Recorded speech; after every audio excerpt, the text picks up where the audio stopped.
Hey guys, it's Crystal and welcome back to my channel, or welcome if you are new. Today I'm giving you a book recommendations video based on books that I think you will like if you liked these animated movies.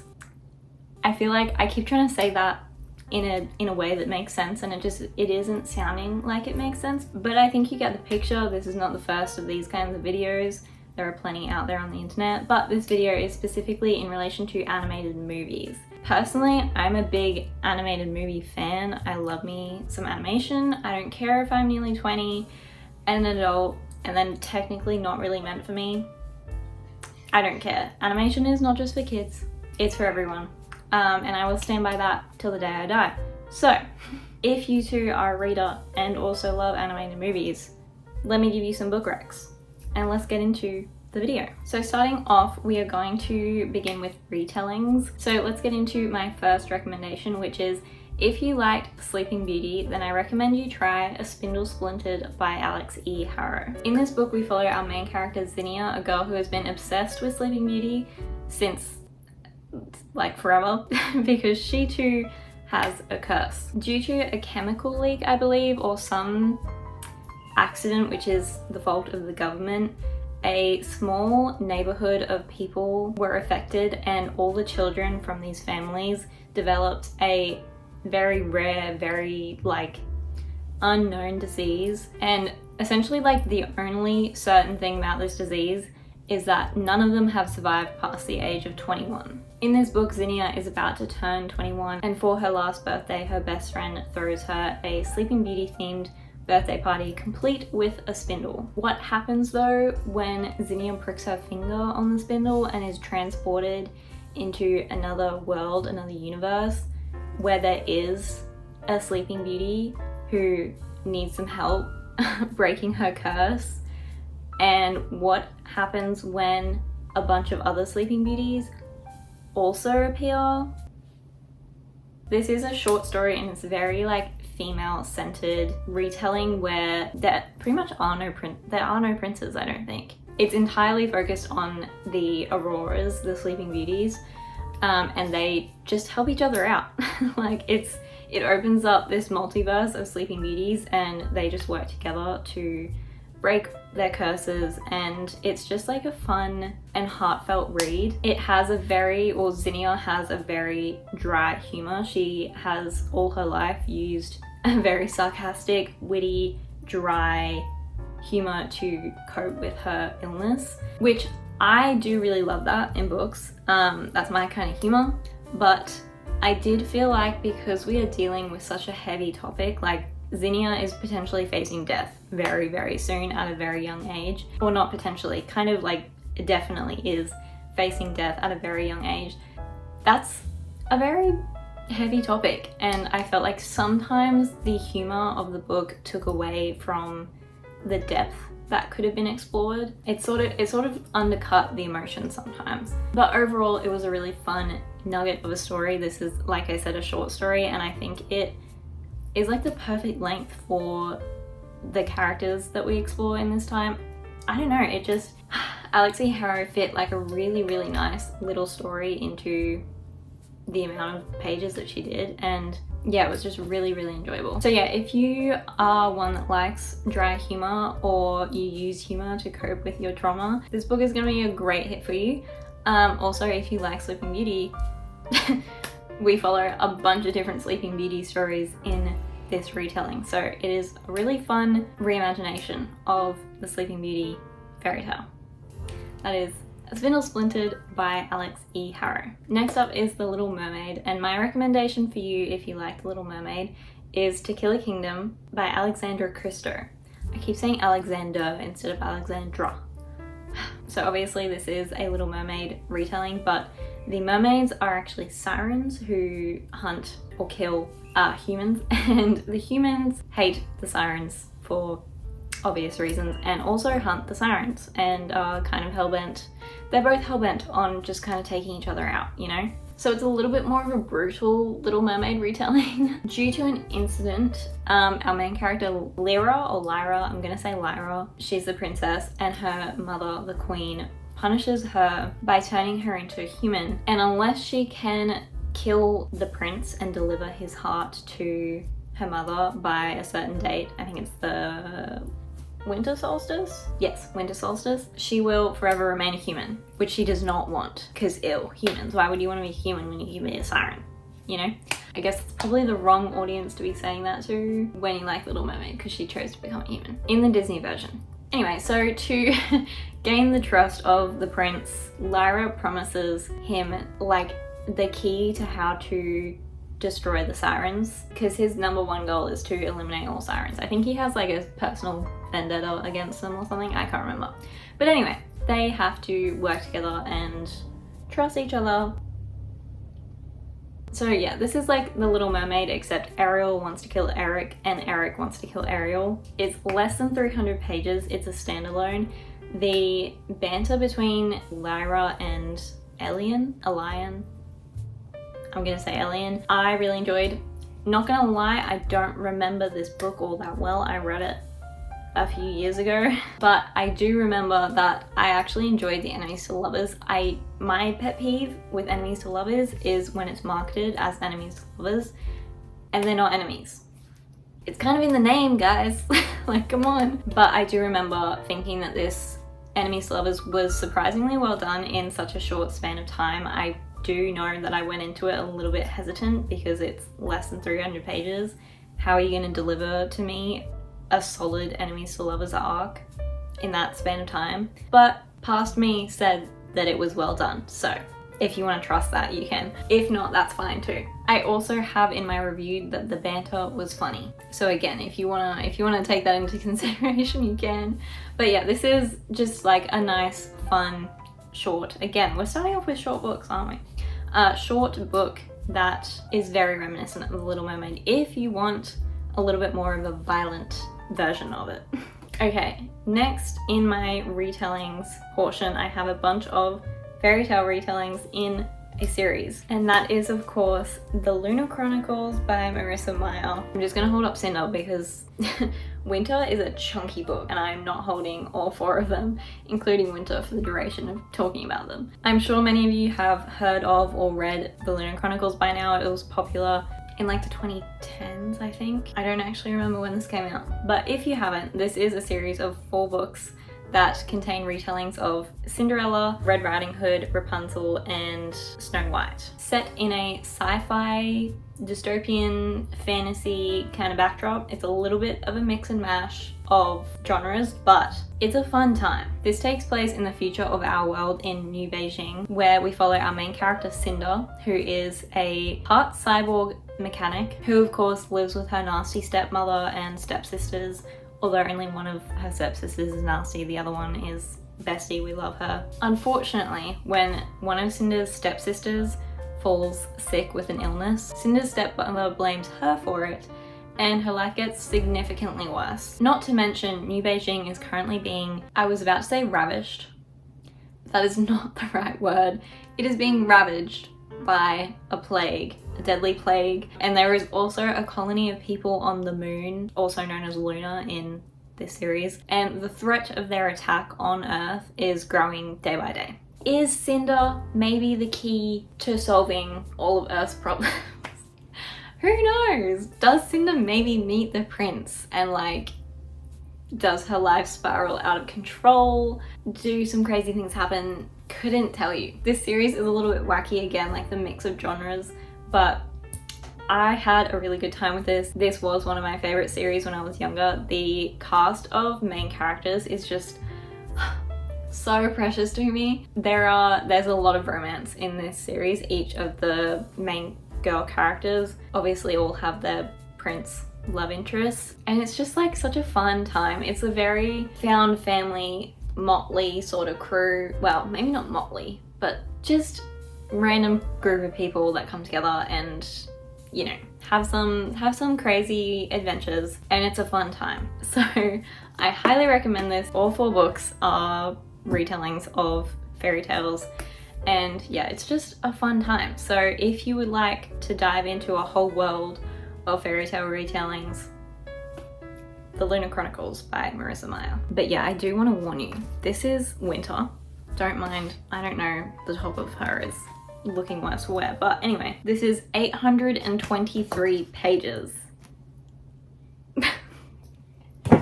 I did love it though. Okay, next up we are moving on to Disney books, which you may think we literally just went through a whole bunch of movies that Disney has made.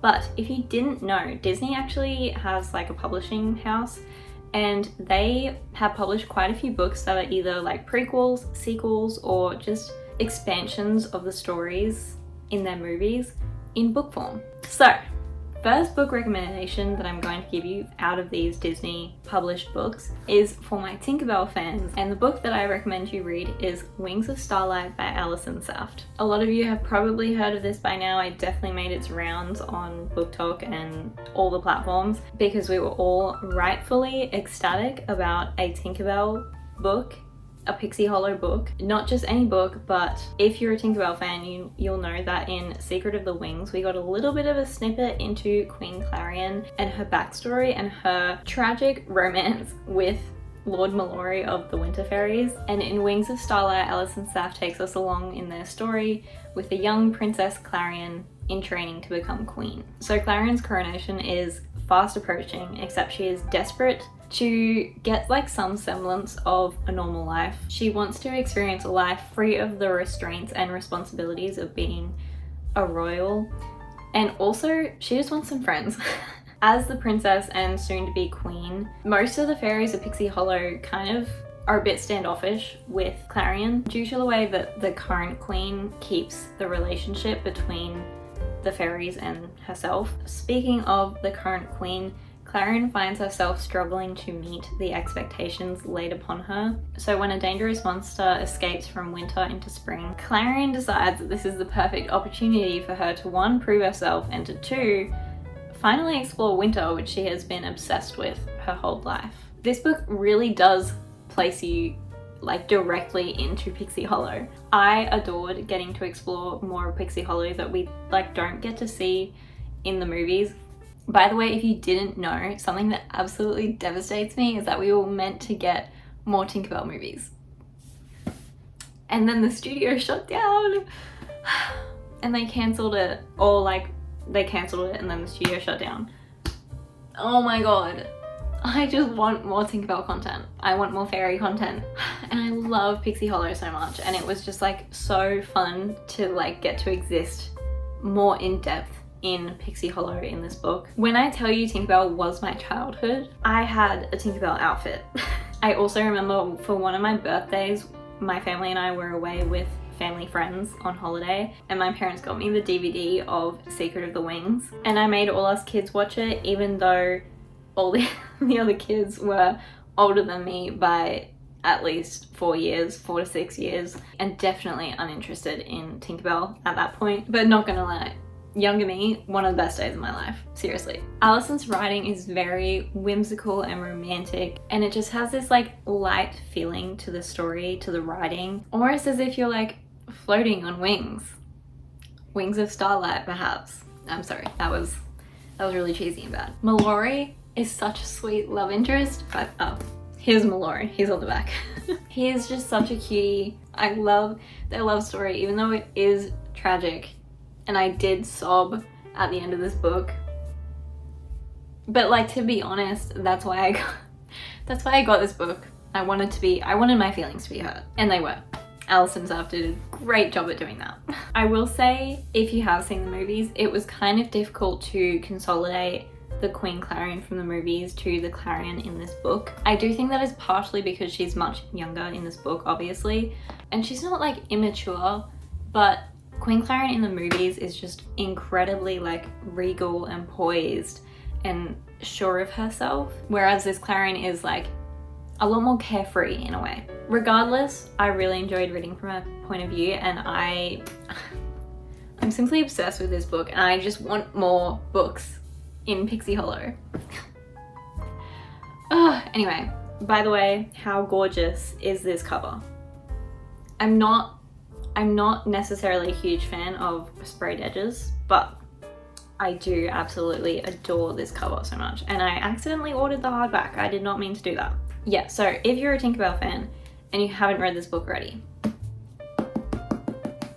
get on it. immediately. Next in my Disney book section is Bravely by Maggie Stiefvater. If you loved Brave, I have good news for you. Disney published with Maggie Stiefvater a continuation of Merida's story, and as many of you may know, I am obsessed with The Raven Cycle, which is also written by Maggie Stiefvater. So when I found out that she wrote a book continuing Merida's story, I obviously immediately picked it up. I read this quite a few years ago. We follow Merida after the events of the movie, where she's feeling kind of stuck. Not much is happening in her kingdom. She is craving some adventure.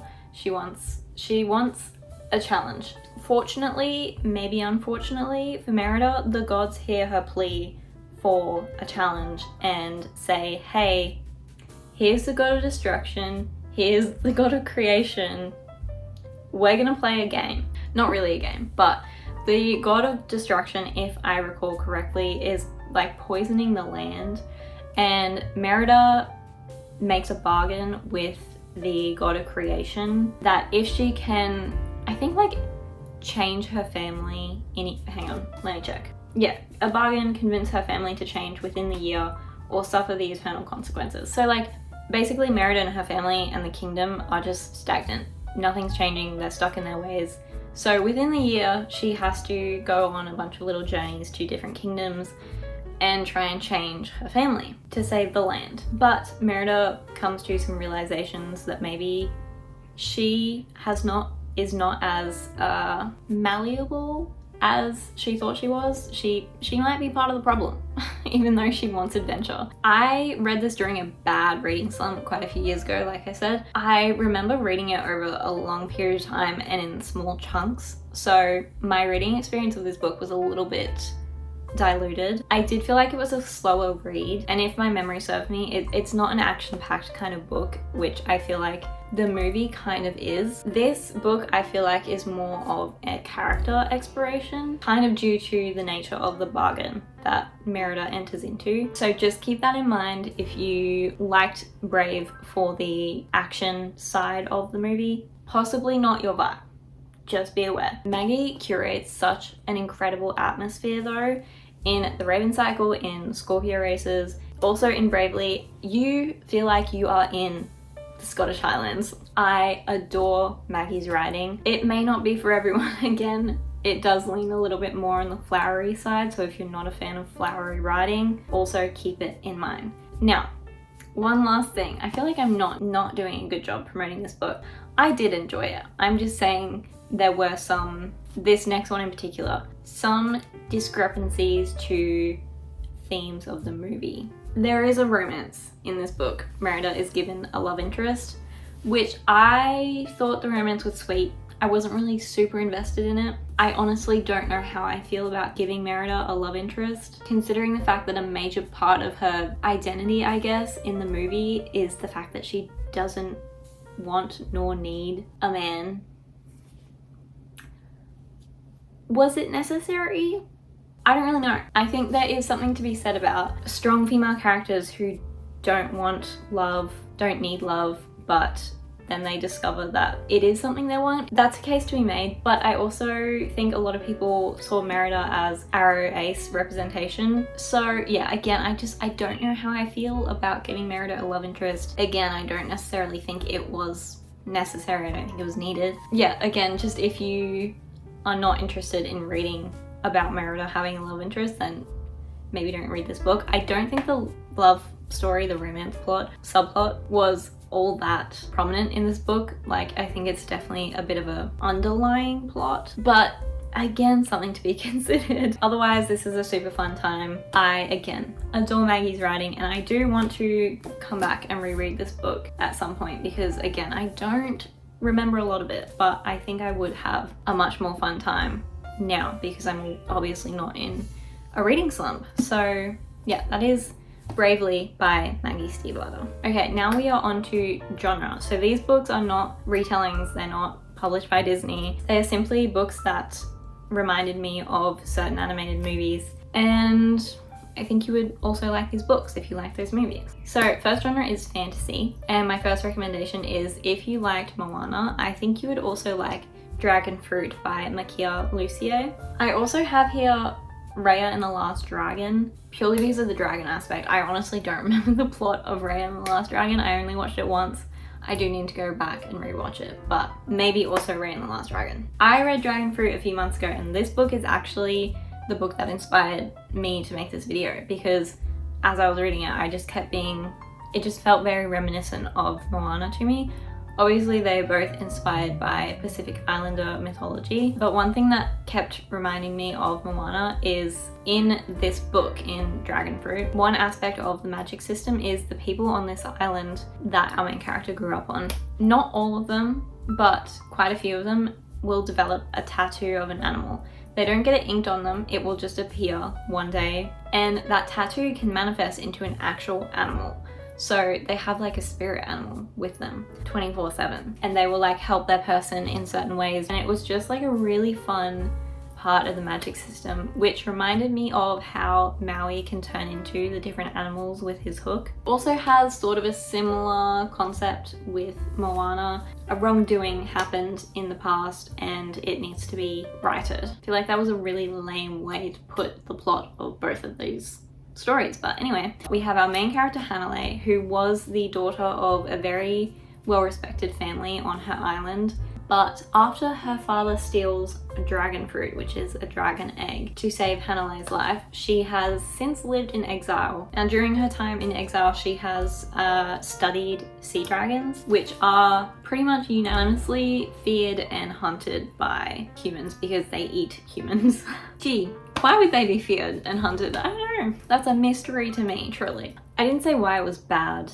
Hanalei's father stole a dragon egg. He committed treason. The dragon egg was meant for an ailing princess. So anyway, Hanalei has lived in exile for a very long time. Some things happen that lead to Hanalei returning home, and she is given the chance to redeem herself from her father's wrongdoing by helping her childhood best friend, the prince, find a dragon fruit to save his sick mother. I was drawn to this book because of the setting. It's obviously set in a tropical setting, which I feel like, correct me if I'm wrong, maybe I'm just not looking in the right places, but I feel like there are so few tropical fantasies, other than maybe pirate books, but like they're kind of just set on the ocean and then they go to a town. Like, I'm wanting some variety, and this book really gave it to me. This is really fun for a summer read. The animal characters are super cute. It also has dragons, sea dragons, but any kind of dragon. It's an auto read for me. My issue with this book is that we didn't quite go as in depth with the characters as I personally like. It did remain a little bit surface level, but I still had a good time with this story and these characters, and I did get emotional at certain points. But yeah, if you're on holiday, I think this would be a great, especially in a tropical location, I think this would be a great book to pick up. And yeah, it just really reminded me of that atmosphere of Moana, so definitely a book to check out. That is Dragon Fruit by Makia Lucier. Next up in my fantasy recommendations, we have another Tinkerbell. We're back to Tinkerbell movies. This might be coming out of left field, but if you like Tinkerbell and the Pirate Fairy, I think you should read Tress of the Emerald Sea by Brandon Sanderson. Honestly, other than pirates and colored dust, this movie and this book don't really have a lot of things in common. Literally just those two things, but for those two reasons and those reasons alone, Tress of the Emerald Sea just reminded me of Pirate Fairy the entire time I was reading the book. In Tress of the Emerald Sea, we follow Tress, who has grown up on a very small, very isolated island in the middle of a spore ocean. There are a bunch of different spore oceans, but this one in particular is green, and when water comes into contact with it, I think they're like plants, like big plant limbs, explode from the ocean and generally shrink ships, sink ships. And when Tress's friend Charlie goes missing during a voyage, Tress takes it upon herself to go and rescue him. She hides herself away on a pirate ship, and so begins a wild journey. 10 out of 10 book descriptor over here. All the spore oceans are like different colors, and they all have different reactions to water. So like anytime water hits one of the spore oceans, it will react in a certain way. It's super fun and it makes what could be kind of just a regular schmegular pirate fantasy into something very unique and fun. You also do not have to read any of Brandon's other books to be able to read Tress of the Emerald Sea. It's standalone, it is within the Cosmere, but again, it's not connected to any of them. It's actually probably a great book for you to dip your toe into the Brandon Sanderson universe. If you've not read his books before, because you can just get a sense of Brandon's writing style, although it has a very particular writing style in this book. The writing style, this book is so funny. The narrator is not Tress. It's a separate character, which you find out later in the book, but the humor in the writing is just so fun, so fantastic. It makes for a very enjoyable reading experience. For me personally, I enjoyed it. It suits my taste. It may not suit yours. I think Brandon just really let his silly, goofy side run free while he was writing this book, and I personally loved it. Brandon has also described this book as The Princess Bride if Buttercup was the one who went in search of Wesley. Full confession though, I have not read or watched The Princess Bride, so you can take Brandon's word for it. I have no idea. So yeah, that is the book that I recommend you read if you liked Tinkerbell and the Pirate Fairy. Perhaps unrelated, I don't know. Tress of the Emerald Sea. Also a bit of a random one. We're moving into sci-fi now. The tone of these two is like completely different, but if you liked Home, the movie Home, I think you should maybe try EXO by Fonda Lee, purely because, well, no, there are more reasons, but all I could picture of the aliens in EXO were the Boov from Home, which is not book accurate whatsoever. Like, it does not fit that description. But like, I very briefly glanced over the description of the aliens the first time, and I just, all that came up in my mind was the Boov. So I'm sticking with it. To be fair though, these two stories do actually have a few similar elements. Like in Home, in this book, aliens have taken over Earth. Earth is now a colony of these aliens' home planet, and they are the ruling race of Earth. They are also at war with another alien race, like the Boov and the Gorg. Earth is in like a strategic defensible position, so that is why the aliens colonized Earth. When this book takes place, it's been many years since the aliens took over, and half of the human population lives in relative peace and harmony with the aliens under their rule, and the other half want the aliens out of here. They want them gone, and most of those people are part of an organization called Sapiens.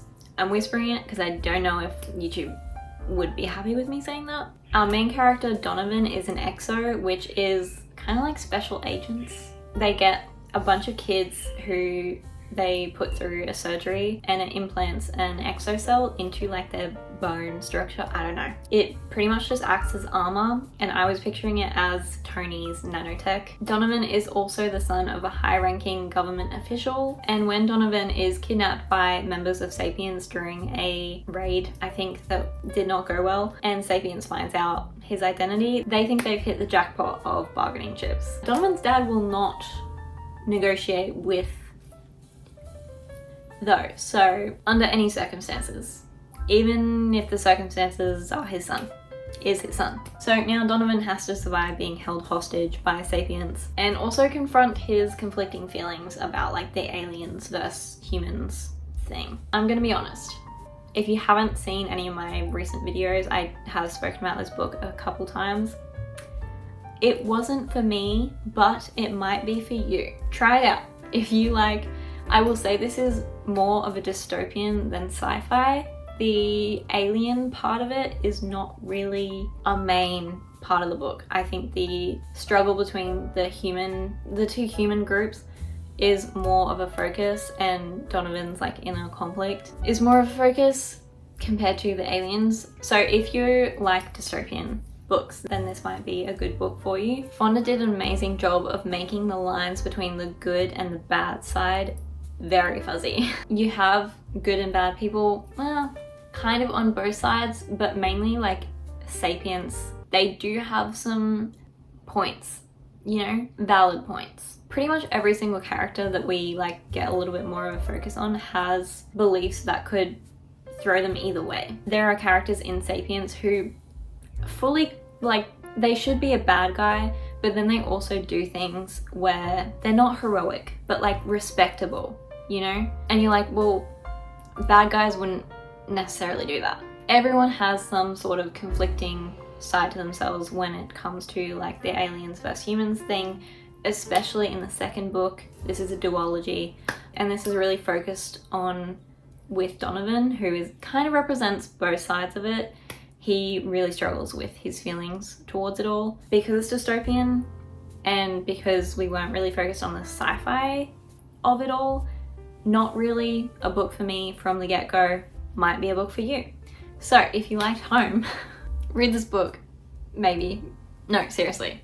Give it a go. That is EXO by Fonda Lee. Okay, we are on to my last book recommendation for the video, still in the sci-fi genre. So I want to know, where are my superhero lovers, or even my super villain lovers? Because I have the trilogy for you. And that is Renegades. I forgot that I have the book. That is Renegades by Marissa Meyer. This is a trilogy. I only have the first 2 books, but this book is set in a city where society has kind of collapsed pre the beginning of this book. I believe there was like no government, there was no order. It was kind of anarchy for quite some time. Then came the Renegades, which are people born with superpowers who restored peace to society and are now like kind of the police. Also, I think the government, they're kind of just running the show now, and they are beloved by the not society, the population of the city, except for the anarchists. See how I mentioned the anarchists? I love it when I can talk. The anarchists, the anarchy earlier, the anarchists want the anarchy back. They don't like this happy, peaceful city. They want the chaos back. They also have superhuman powers, except they want to use them for bad. This is where Nova comes in. Nova hates the Renegades. Nova is also part of the anarchists, and her mission is to infiltrate the Renegades and kind of take them down from the inside. But what happens if there's a cute boy who is like unshakably positive and optimistic and sweet and possibly has a crush on her? And also, what happens if she starts becoming attached to her renegade crew that are meant to be her enemies? My connection to the Incredibles: 1, superheroes obviously. 2, I imagine if Syndrome had a whole league of super people, actually super people, not fake super people, and the Incredibles and Frozone and all the other supers, if they hadn't been killed, took them down. But Syndrome and his little crew are still on the down low, plotting revenge. I guess kind of like, well, I guess like Incredibles 2, except, what's her name? Oh, I can't remember her name, but you know, the villain in Incredibles 2, if she was also a super, but she's a villain instead of a superhero. I read this so long ago, but I do remember this book being fun. There are some unique superpowers in this that aren't just like, one can fly, one has super strength. Not to shade Mr. Incredible, I love you, but there's just some, it's just a little bit more creative and fun. The romance is cute. I really loved reading about superheroes. I don't know if I just am not aware of the superhero books out there, other than like Marvel, DC comics, but I feel like there are not that many. We obviously have a lot of fantasy books, like magical powers that could overlap as superpowers. They're set in fantasy settings. This is set in a sci-fi dystopian setting, but it's in like a city. It's in a regular kind of city setting, like most superhero movies. And that is what I liked about this book. Again, I don't remember a lot of it. I do really want to reread this book and finish Arch Enemies, because I never finished that book. Again, reading slump a couple years ago, rough time, and then finally read the third book. Yeah, I know I had a good time with this book. It was just unfortunate timing when I read the second book. So yeah, if you're a fan of superheroes, if you liked The Incredibles, I would recommend reading this book. But yeah, that is Renegades by Marissa Meyer. Definitely another fun one. Definitely one you should check out. Okay, those are all my recommendations for books that I think you should read if you liked those movies. I hope that you get some good recommendations out of this and they sort of make sense. I don't know, sometimes I felt like I was grasping for straws, but when I was reading these books, I was reminded of those movies, so I don't know, maybe it's just my brain, but hopefully it makes sense to you. Yeah, that is all for today. I hope you enjoyed this video. Thank you so much for watching. I am going to wrap this up really quickly because I'm hungry. And yeah, I hope to see you next time. Thank you so much for watching again. My art Instagram, my Goodreads, my Storygraph, and my Ko-fi are all linked down below in the description. I hope you're having a great day or night, wherever you are, and I will see you all next time. Bye.